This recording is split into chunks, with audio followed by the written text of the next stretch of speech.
Hey guys, welcome to the Best Online Tutorials channel. In this one we are discussing how to use Diskpart to extend partitions in Windows 11. So in order to start, you need to open up your Start menu, type in CMD, and right here choose Run as Administrator. And you will have this black window here ready for us to work. Okay, now within this window guys, just type in with your keyboard Diskpart. This is the first command to enter Diskpart. Right after that, our next command is list all disks. So for that, you just press list disk. Okay.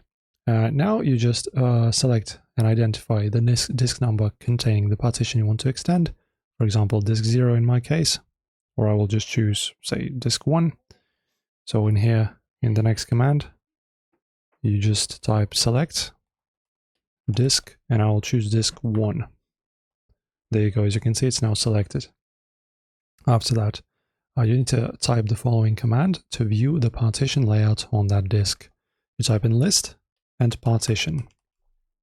Partition, okay, like this. As you can see, I have two partitions, one reserved and one primary.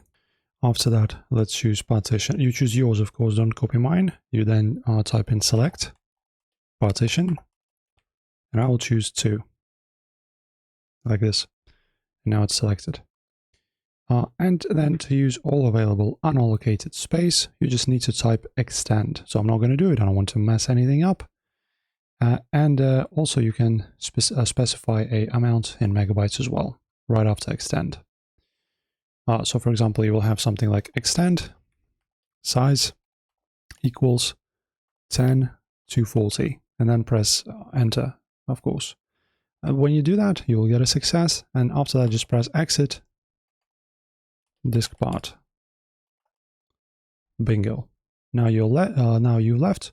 You can close out of the window and you're good to go. Enjoy and subscribe, guys.